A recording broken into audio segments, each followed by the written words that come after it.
वो 2024 तक आपसे बात करने को बिल्कुल तैयार नहीं है। इंडिया की वो जो एक जो रीजनल स्टेटस है उसको बढ़ रहा है, इसको भी हमें ज़हन में रखना है।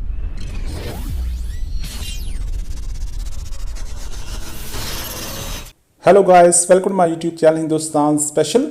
पाकिस्तान जो कि पीठ में शुरा गोपने के लिए मशहूर है, अब बातचीत करने को तरस रहा है, लेकिन पहले उसे अपनी नीयत ठीक करनी पड़ेगी। इस वीडियो में कमर चीमा ने ये बताया कि भारत आपसे 2024 तक या हो सकता है कि 2029 तक कभी बातचीत नहीं करेगा। उसने भारत की तारीफ करते हुए ये बताया है कि भारत के ग्लोबल फुटप्रिंट्स बढ़ रहे हैं और दुनिया में भारत का स्टेटस बहुत बढ़ चुका है। हमें रियलिटी को समझना चाहिए और यही रियलिटी है। कमर चीमा ने चीन का जिक्र करते हुए ये बताया है कि चीन हमारा दोस्त नहीं है। तो चलिए दोस्तों, आज की वीडियो की तरफ चलते हैं। तौर पे आलमी सतह पर आलमी बरादरी की हिंदुस्तान को भी सपोर्ट हासिल है, बिजनेस मैटर करता है। मैं मतीन हैदर साहब इंडियन मीडिया में बहुत जाता हूं और बहुत करीब से उनके माइंडसेट को देखता हूं। वो 2024 तक आपसे बात करने को बिल्कुल तैयार नहीं है, एक क्लैरिटी।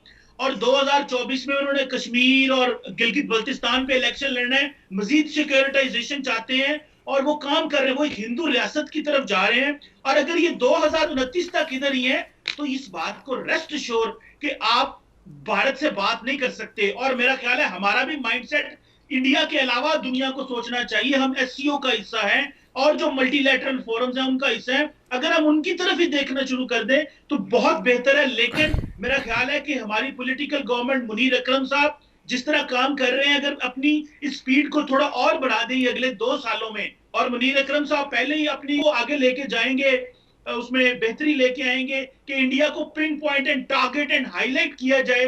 वो कहते हैं कि हम नॉन वायलेंट हैं, हम तो नॉन वायलेंस डे यूएन से मना रहे हैं। जी कमर चीमा साहब, अब हम अगर देखें कि अक़वाम मुत्तहिदा जो है वो इंटरनेशनल लॉ में, बैन अल-अक़वामी ताल्लुकात में बहुत बड़ा एक अहम अदारा है और जिसका बुनियादी तौर पे काम यह है कि अमन को प्रमोट करना, तनाज़ात को हल करना, ये उसकी यकीनी तौर पे one of the basic mandate अक़वाम मुत्तहिदा के चार्टर में है।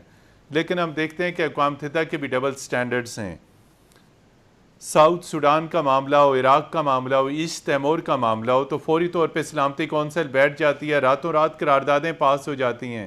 इराक़ को मलिया मेट कर दिया जाता है, साउथ सूडान अलग हो जाता है, ईस्ट तैमूर जो है वो अलग हो जाता है। लेकिन मसले कश्मीर के ऊपर तमाम तर रिकॉर्ड मौजूद है और जो है वर्स ह्यूमन राइट्स वायलेशंस हैं, करारदादों की खिलाफ वर्जी हो रही है। तो लेकिन आखिर अक़वाम मुत्तहिदा के ये डबल स्टैंडर्ड क्यों? जी चीमा साहब, over to you. Sir thank you very much once again. देखिए मतीन हैदर सर, मैं ये समझता हूं कि वो एक सिंपल सा फॉर्मूला है। दुनिया समझती है कि इंडिया का एक ग्लोबल फुटप्रिंट्स बढ़ रहे हैं। अमेरिका ने जो अपनी पैसिफिक कमांड है उसका नाम इंडो पैसिफिक रख दिया इंडियन ओशन के लिए। अब देखिए ये कि इंडिया की वो जो एक जो रीजनल स्टेटस है उसको बढ़ रहा है, इसको भी हमें ज़हन में रखना है। सारा टाइम हम बात तो करते हैं कि वो अपना एक इलिबरल पॉपुलिस्ट, उनके अंदर जो ट्रेंड्स हैं वो इमर्ज कर रहे हैं, माइनॉरिटीज के लिए वहां पे क्या हो रहा है, लेकिन मेरा ख्याल है रियलिटीज भी हमारे सामने होनी चाहिए। और मैं समझता हूं कि इस साल इंडिया एक तो नॉन परमानेंट मेंबर बन रहा है, लेकिन चैलेंजेस बढ़ रहे हैं। उसकी 2-3 वजूहात मैंने निकाली हैं। पहली बात कि इस दफा यूएन के प्रेसिडेंट कह रहे हैं कि यूएन का सितंबर का सेशन, वो जो ग्लोबल लीडर्स आते हैं, वो नहीं होगा। जब वो नहीं होगा तो वो जो इमरान खान ने स्पीच की थी, वो उसकी जो पूरी दुनिया में उसकी आवाज गूंजी थी, जाहिर बात है उसमें भी वो प्लेटफॉर्म भी नहीं मिल पाएगा। गो के हो सकता है लाइव करें, स्काइप पर करें, क्या करें, वो एक और चीज होगी, लेकिन एक प्लेटफॉर्म का ना होना डेफिनेटली एक चैलेंज है पूरी दुनिया के लिए, और पाकिस्तान के लिए और कश्मीर के लिए मजीद एक चैलेंज है। इसी दौरान आपको पता है मतीन हैदर साहब, अमेरिका में इलेक्शन भी हो रहे हैं सितंबर, अक्टूबर, नवंबर में। तो अमेरिका तो डोमेस्टिकली इंगेज हो गया। तीसरी अहम चीज, कोविड-19 ने दुनिया को डिफेंसिव कर दिया है, बजाय इसके कि दुनिया ये समझे कि हमें जो एग्जिस्टिंग चैलेंजेस थे उन पे बात करनी थी, हम एक नए चैलेंज के लिए बात कर रहे हैं। सो एक सारा स्पेक्ट्रम हिल गया है। लिहाजा इस सारे एनवायरनमेंट में पाकिस्तान की जो कोशिशों की रफ्तार भी बढ़ेगी, लेकिन ये यूएन का सेशन ना होना, अमेरिका का इलेक्शन होना और अमेरिका डोमेस्टिकली इंगेज हो जाए, कोरोना वायरस की वजह से है, भी इंगेज हो जाए। और आपको पता है कि चाइना भले हमारा दोस्त है, लेकिन चाइना के अंदर खुद एक इलिबरल पॉलिटिकल सिस्टम है, तो इंडिया के इलिबरल चीजों को वो कम ही देखते हैं, और उनकी आपस में बायलैटरल ट्रेड भी इस तरह की है कि वो चीजों को थोड़ा डिफ्यूज करेंगे। सो मेरा ख्याल है कि ये जिम्मेदारी पाकिस्तान के ऊपर ही है। लेकिन मैं सिर्फ एक चीज कहूंगा, भले कोई हमें सपोर्ट करे ना करे, सिर्फ हमारे बयानिए में कंसिस्टेंसी हो मतीन हैदर साहब, तो मैं समझता हूं कि क्या ही बात है। दुनिया को भी इसका पता चलता रहेगा, पाकिस्तान की आवाज हम जब भी एक चीज कर दें, इसके अलावा जब भी पाकिस्तान में कोई लीडरशिप आए, दुनिया में हमारा वजीर आजम कहीं मिलने जाए, प्रेस रिलीज और ज्वाइंट स्टेटमेंट में कश्मीर का जिक्र आए, तो मसला जिंदा है, वरना मसले को कोई हम जिंदा नहीं कर सकेंगे। कश्मीर का मसला हर प्रेस रिलीज में आना चाहिए, बेशक जो भी हो। सवाल आपसे यह है कि गुज़िश्ता बरस एशिया पैसिफिक ग्रुप के इजलास में इंडिया की इंडोर्समेंट हुई, पाकिस्तान मौजूद था उस ग्रुप के अंदर, तो आखिर क्या वजह है कि अगर हमने वोट दिया नहीं दिया, इंडोर्समेंट करी, यकीनी तौर पे पाकिस्तान ने अगर खामोशी भी इख्तियार की है तो वो भी इसका मतलब है कि हमने उसकी मुखालफत नहीं करी। कुछ इस पस मंज़र पर रोशनी डाली है कि आखिर ये पाकिस्तान की जानिब से इंडोर्समेंट क्यों हो गई गुज़िश्ता बरस?